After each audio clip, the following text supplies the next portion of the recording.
Presenting you the Co-Beings Marine Collagen Powder. It has taurine, hyaluronic acid, vitamin A, C, E, biotin, as well as antioxidants like grapeseed and green tea extracts. For a glass or 100 ml of water, stir until uniform and consume immediately. Taste Daily. Taste the Daily.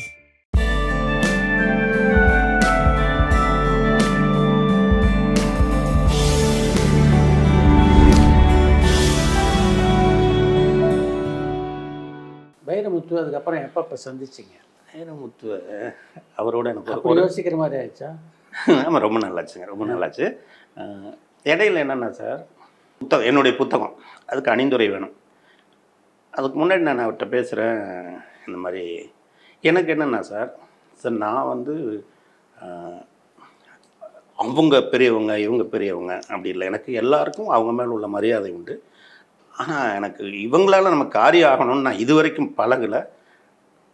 அது தப்பாக சரியானு எனக்கு தெரியாது, என்னால் அது முடியல.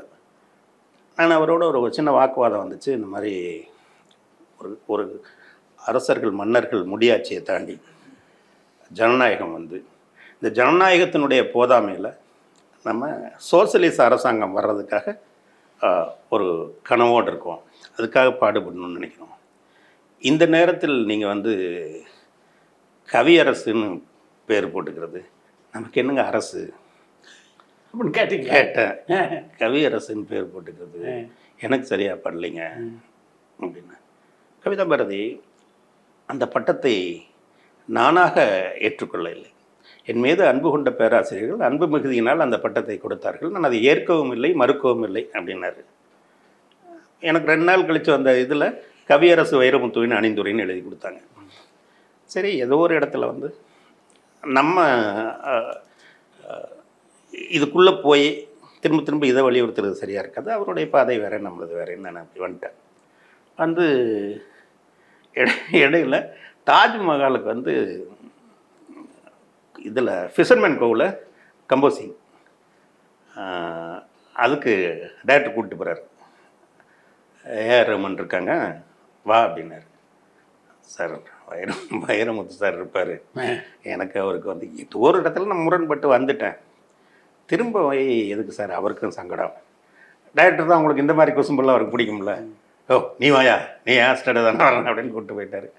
அங்கே வந்து நான் உட்காந்துருந்தேன். தெரிஞ்ச மாதிரி நானும் காட்டிக்கல, அவரும் காட்டிக்கல.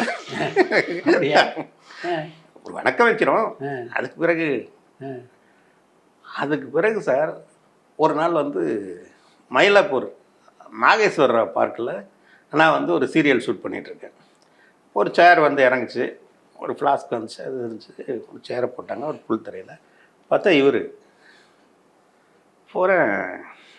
இவரை பார்த்தோன்னே நான் சரி, எனக்கு ஒரு முரணும் இல்லை. நான் போய் வணக்கம்னா என்னன்றார். நம்ம டைரக்ட் பண்ணுங்க பண்ணிட்டு. ஒரு இடத்த பிடிக்கிறது பெருசல்ல, அந்த இடத்தை அடைஞ்ச பிறகு அதிலிருந்து நம்ம கீழே இழுக்கிறதுக்கு நம்ம காலை 100 பேர் பிடிச்சி கீழே இழுத்துக்கிட்டே இருப்பாங்க. அதை மீறி அந்த இடத்துல இருந்து மேலே போகிறது தான் பெரிய சவால். நல்லா பண்ணு, பார்த்து பண்ணு அப்படின்னாரு. அதுதான் நான் சந்தித்தேன். அதுக்கு பிறகு பெருசாக சந்திக்கல. கல்யாணத்துக்கு போய் பத்திரிக்கை வச்சு வந்தார். கல்யாணத்துக்கு வந்துட்டு போனார். ஒரு முரண்பாடும் இல்லாமல் சரி, பாதை வேறு. அவருக்கு நான் தேவைப்படல, எனக்கு அவர் தேவைப்படல. வைரமுத்துவால் அறிமுகப்படுத்தப்பட்ட அறிவுமதியோட உங்களுக்கு இன்னைக்கு வரைக்கும் இருக்கு. அறிவுமதியை பற்றி உங்களுடைய பார்வை? எந்த சமரசமும் இல்லாத ஒருத்தர், எந்த இடத்துலையும் வந்து ஒரு வாய்ப்புகளுக்காக எதையுமே விட்டு கொடுத்துறாரு ஒருத்தர். ஒரு பாடல்கள் எழுதுகிற வாய்ப்பு, அறிவுமதி பாடல்கள் அத்தனை பாடல்களும் ரொம்ப பிரபலம். ஆனாலும் நான் வந்து ஆங்கிலம் கலந்து எழுத மாட்டேனார். அப்புறம் ஒரு கட்டத்தில் என்னுடைய இலங்கையில் உறவுகள் வந்து செத்து மடிஞ்சிட்டு இருக்கும்போது நான் வந்து சினிமாவுக்கு பாட்டு எழுதிட்டு இருக்க மாட்டேன்னு தூக்கி வீசிட்டு போனார். அது மாதிரி இன்னொருத்தர் இருக்கிறதுக்கான சாத்தியங்கள் ரொம்ப வாய்ப்பே இல்லைங்க சார். ஒரு அறிவு மரியாதை கொடுக்க. ஆமாங்க, எனக்கு தெரிஞ்சு அவருடைய கூறுகள் கொஞ்சம் ஒட்டிக்கிட்டதுனால தான் நான் கஷ்டப்பட்டுக்கிட்டு இருக்கேன்னு தோணுச்சு. நம்ம வந்து வைரமுத்து கூடயே பழகி இருந்திருக்கணும். இவரு கூட வந்து அவர் மாதிரி ஆக முடியல, இவர் மாதிரி ஆக முடியல. அருமை அருமை. எந்த காலகட்டத்தில் திராவிட முன்னேற்ற கழகத்தின் மீது கவிதா பாரதிக்கு இல்லை, பாசம்? இப்போ கூட வந்து நான் கம்யூனிஸ்ட் தான் சார். ம். இப்போ கூட கம்யூனிஸ்ட் தான்.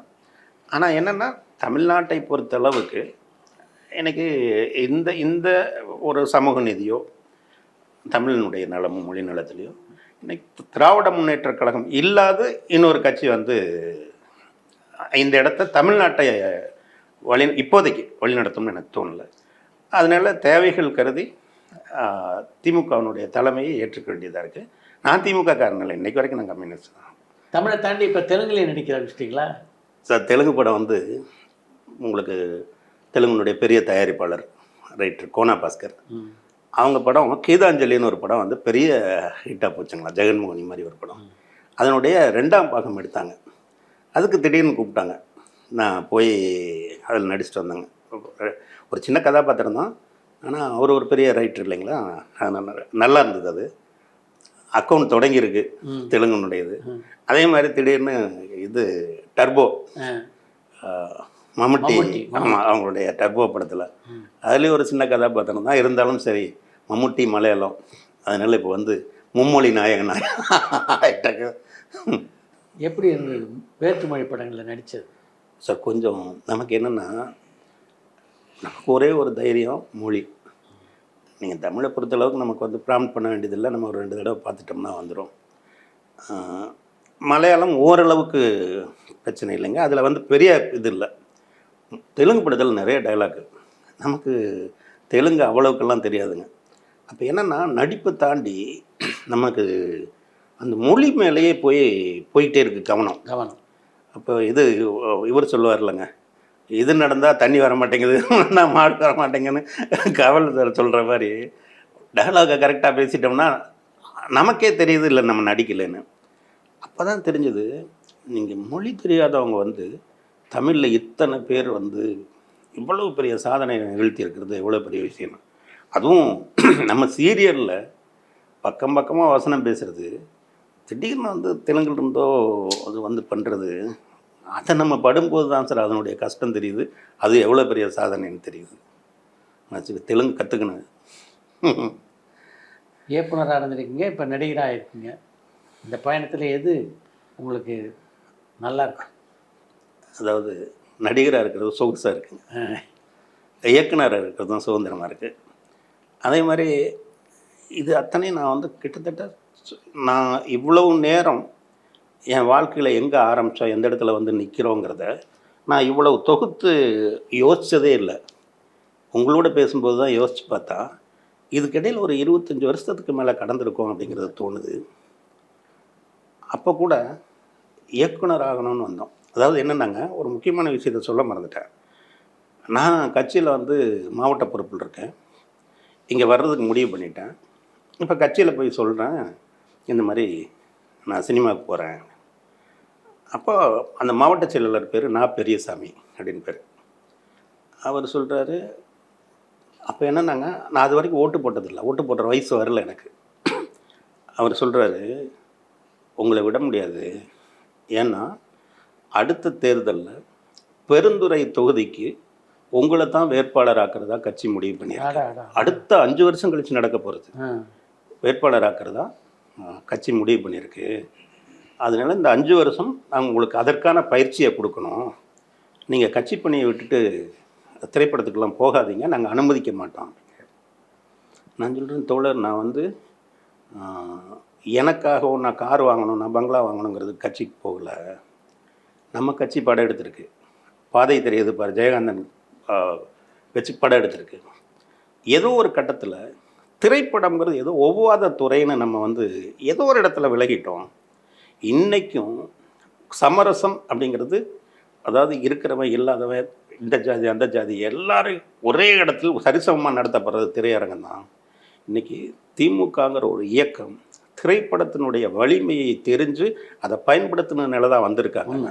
நம்ம அதை இழந்துட்டு ஏன் தோழர் நிற்கணும், திருப்பி அதை எடுக்க வேண்டாமா? நான் சினிமாவுக்கு போகணும்னு நினைக்கிறது, இவ்வளவு பெரிய வலிமையான ஆயுதத்தை திரும்பவும் நம்ம பிடிக்கணும், அதில் நான் ஒரு சிறு பங்காக நான் முயற்சி பண்ணுறேங்கிறது தான். நான் படம் பண்ணால் நம்முடைய கொள்கைகளுக்காக தான் பண்ணுவேன், அதுக்காகத்தான் போகிறேன், என்னுடைய சுயலாபத்துக்கு இல்லைன்னு சொன்னேன்.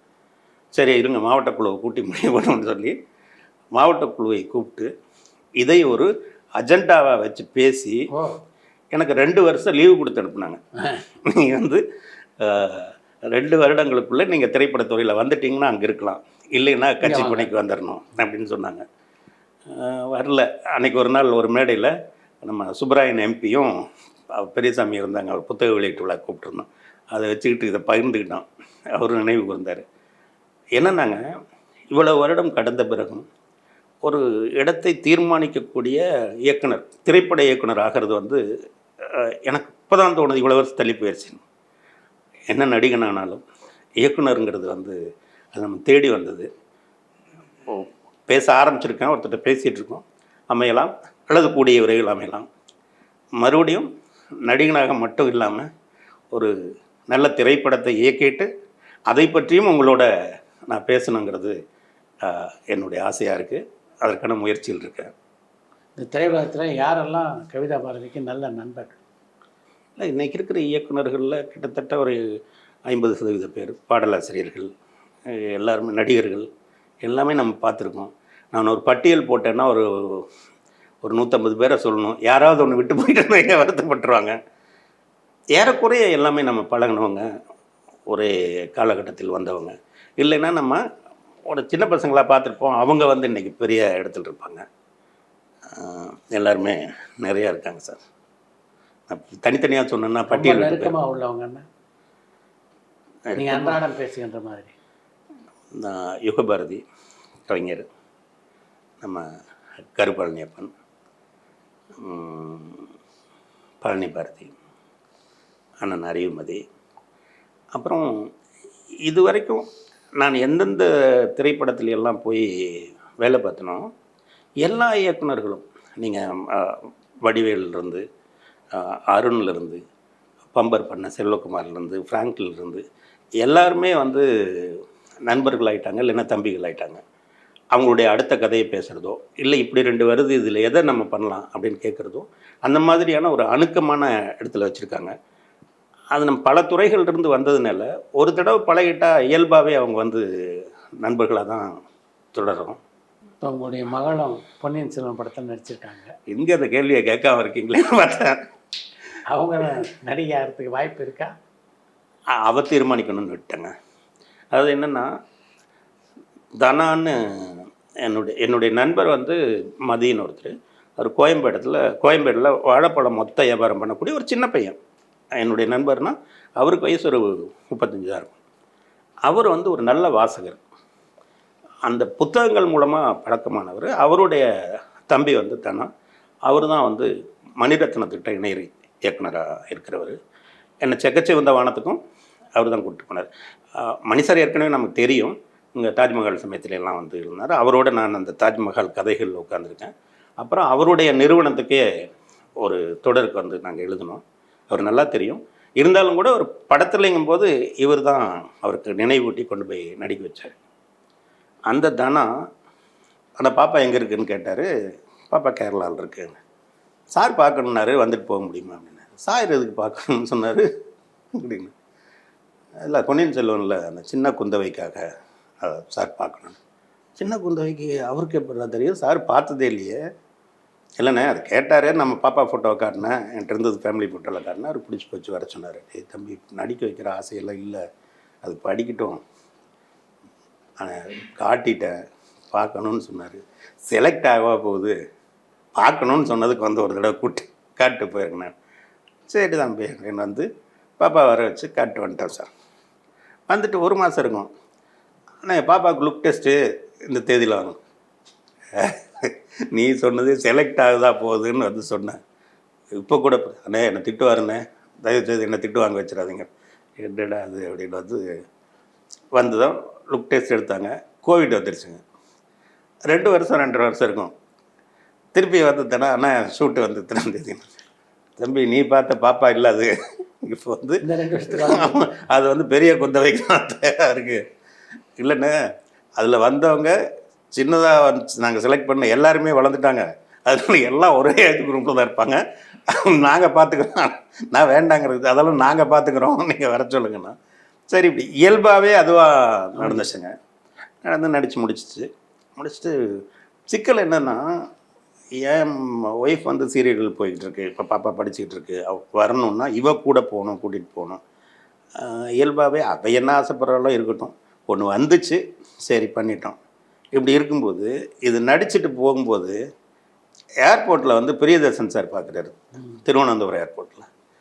அவங்க வந்து மனோரதங்கள்னு ஒன்று எம்டிவி கதை பண்ணுறோம், அதில் பாப்பாவை நடிக்க வைக்கணும். பாப்பாவை பார்த்துட்டு பேசியிருக்காங்க. அப்போ என் ஒய்ஃப் வந்து சொன்னேன் அப்படின்னு, ஏற்கனவே முடிச்சோம், வேண்டான்னு நினச்சோமே. இல்லை பெரியன் சார் கேட்குறாரு, அவளுக்கு பெரியன் சார் கேட்குறாரு, நமக்கு வந்து எம்டிவி கதை, சரி அவங்களுக்காக பண்ணுறாங்க, அது வந்து ஒரு பெரிய சரி பண்ணட்டுன்னு இப்போ அதில் பண்ணியிருக்காங்க ஒன்று. அதுக்கு பிறகு வந்துச்சு, சரி நீ படி, அதுக்கு பிறகு உனக்காக தோணுச்சுன்னா நீ பண்ணலாம் அப்படின்னு வந்ததை பண்ணலை. அது சூழ்நிலை வந்து அவன் என்ன ஆசைப்படுறாளோ அப்படி பண்ணிக்கிட்டு இருந்தோம். படங்கள் நடித்த அனுபவம் எப்படி இருக்குன்னு உங்கள் மகள் சொன்னாங்க? அவளுக்கு ரொம்ப இன்ட்ரெஸ்டிங்காக நேற்று கூட பேசிகிட்டு இருந்தேன் ஏதோ சம்மந்தமாக. அவளுக்கு வந்து ரொம்ப பிடிச்சது. ஏன்னா எனக்கு ஒன்றும் தெரியாது, இது பண்ணுன்னாங்க. அது நேற்று சொல்லிகிட்டு இருந்தா எனக்கு. அப்போ வந்து இது சின்ன வயசு சார், என்னென்னா எப்போவாது தான் இங்கே வந்துட்டு போவா தமிழ்நாட்டுக்கு, தமிழ் அவ்வளோவா தெரியாது. ஏன்னா எனக்கு வந்து வசனங்கள் கொடுத்து இது பேசணுன்னாங்க, எனக்கு தமிழே தெரியாது, அது செந்தமிழ் இருந்தது. நான் மக்கப் பண்ணிட்ட, பரீட்சைக்கு படிக்கிற மாதிரி படித்து பேசிட்டேன், நல்லா இருக்குன்னு சொன்னாங்க அப்படின்னா. ஏறக்குறைய 25 வருஷம் ஆயிடுச்சா கவிதா பாரதி வந்து? ஆமாம் சார். எப்படி இருக்குது இந்த பயணம்? சரி, எனக்கு என்னென்னா, நான் ஏற்கனவே சொன்ன மாதிரி நான் சினிமாவுக்கு நான் சம்பாதிக்கணும்னு வரல. எனக்கு இயல்பாக பேராசைகள் அது இதுவும் அதெல்லாம் கிடையாது. நம்ம உனக்கு வந்தோம், அதை இன்னைக்கு நாளை இன்றைக்கி சரியானதாக செஞ்சோமா அப்படிங்கிறது மட்டும்தான். அதில் பார்த்தாலே எனக்கு இந்த வளர்ச்சியே பெரிய வளர்ச்சியாக இருக்குது. நீங்கள் எங்கூட வந்திருக்கிறவங்க பெரிய இயக்குநர்களாக இருக்காங்க, எங்கூட வந்திருக்கிறவங்க பெரிய நடிகர்களாக இருக்காங்க, பெரிய தயாரிப்பாளராக இருக்காங்க. எனக்கு அதெல்லாமே மகிழ்ச்சி தானே தவிர என்றைக்கும் நான் வந்து ஒப்பிட்டு பாட்டு நம்ம ஆகலையேன்னு கிடையாது. அப்படி பார்த்தா எங்கூட இருந்த இன்னும் அப்படியே இருக்கிறவங்க இருக்காங்கள. அதனால் எனக்கு இந்த வளர்ச்சியை பொருளாதார ரீதியாக நான் எவ்வளோ வளர்ந்தேன்னு தெரியாது. நான் ஒரு 2 வீடு கட்டியிருக்கேன், வீடு கட்டுற அளவுக்கு கடன் வச்சுருக்கேன், சென்னையில் ஒரு வீடு கட்டுற அளவுக்கு ஒரு இடம் வச்சுருக்கேன். இதுவே வந்து நான் வந்ததுக்கு என்னுடைய ஆசைக்கு என்னுடைய தேவைக்கும் இதுவே வந்து அதிகம்தான். மற்றபடி எனக்கு கொடுக்கப்பட்ட ஒரு கடமை, அதை வந்து நான் சரியாக செஞ்சுருக்கேன்னா, இல்லை ஒரு வாய்ப்பில் நான் ஏதாவது ஒரு நல்ல டைலாக் எழுதணும்னா, ஒரு நல்ல காட்சி எடுத்தேன்னா, நல்ல காட்சியில் நடிக்கிறேன்னா அப்படிங்கிறது மட்டும் பார்த்தேன். அப்படி தான் பார்த்துக்கிட்டு இருக்கேன். ரொம்ப நிறைவாக இருக்குது, ரொம்ப நிறைவாக இருக்குது. யார் ஒரு காலத்தில் காப்பாற்றி விட்டீங்களோ அந்த எஸ்ஜே சூர்யா அதுக்கப்புறம் சந்திச்சிங்களா? பார்க்கல சார். அது என்னென்னா, நான் அப்படியெல்லாம் நினைக்கல. காப்பாற்றி விட்டோம்னு வந்து நான் நினைக்கவே இல்லை. அவருக்கும் அந்த பதட்டத்தில் அதெல்லாம் வந்து நினைவில் இருக்குமானே தெரியாது. நமக்கு என்னென்னா, இன்றைக்கி ஒரு சொல்ல முடியுது, எஸ்ஏ சூர்யாவினுடைய வளர்ச்சியை பார்க்கும்போது அவர் மறந்தாரா இல்லையோ, இதில் எங்கேயோ ஒரு நமக்கும் பங்கு இருக்குல்ல அப்படின்னு ஒரு சந்தோஷம் இருக்குது. இதே மாதிரி எனக்கு எந்தெந்த வாய்ப்புகள் வரும், நான் பத்திரிகை துறையிலையும் சரி, திரைப்படத்துறையிலையும் சரி, எனக்கு வாய்ப்பு கிடைக்கிற இடத்துலையெல்லாம் உங்களுக்கு ஒருத்தர் தேவை அப்படின்னா நான் உங்கள்கிட்ட வந்து அறிமுகப்படுத்தி வைப்பேன். இல்லைன்னா ஆனால் தம்பி நமக்கு தெரிஞ்சவர் உங்களுக்கு எங்கே இருந்தார் அப்படி பல. ஏன்னா அறிவுமதியும் சுபவியும் எனக்கு செஞ்சாங்க, எனக்கு செஞ்சதை நான் செய்யணும்னு நினைக்கிறேன். அந்த எந்த இடத்துலையுமே நான் திருப்பி எதிர்பார்க்கறது இல்லை சார். அப்படி செஞ்சவங்க 100 பேர் செஞ்சோம்னா இன்றைக்கி ஒரு 60 பேராவது வந்து ஒரு சொல்லிக்கிற மாதிரி இடத்துல இருக்குதுல்லங்க. நீங்கள் நான் அடைந்தது என்ன அப்படின்னு நினைக்கும்போது, நான் வாங்கின காரு, என் கல்யாணம், என் வீடு, என் காசு, இதையெல்லாம் தாண்டி அவர் அன்றைக்கி வந்தபோது அந்த பத்திரிகையில் நம்ம சேர்த்து விட்டோம், அன்றைக்கி பண்ணோம். இந்த 60 பேர் ஒரு இடத்துல வந்திருக்காங்கன்னா இதையும் சேர்த்து நான் ஒன்று என்னுடைய சாதனையாகவும் என்னுடைய வளர்ச்சியாகவும் பார்க்குறேன் சார். அது எனக்கு ரொம்ப நிறைவாக இருக்குது. ரொம்ப நன்றி. நல்லதுங்க. அனுபவம்லாம் நம்ம ரசிகர்களோட பகிர்ந்து கொண்டாரு. ரொம்ப நன்றி எல்லாருக்கும். இது பொறுமையாக உட்காந்து எவ்வளோ தூரம் உண்மையிலேயே வந்துட்டு நீங்கள் கூப்பிடும்போது நான் திரும்ப அவங்களுடைய பேசிக்கிறேன். நீங்கள் கூப்பிடும்போது எனக்கு ரொம்ப தயக்கம் இருந்தது. ஏன்னா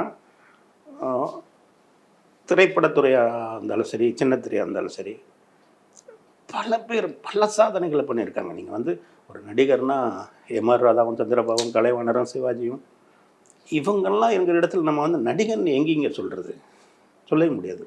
இயக்குனர்னால் நீங்கள் அப்போ தொடங்கி இப்போ வரைக்கும் நமக்கு முன்னாடி 1000 பேர், பின்னாடி இன்னைக்கு வந்திருக்கிறவங்க அதை தாண்டியது வந்திருக்காங்க.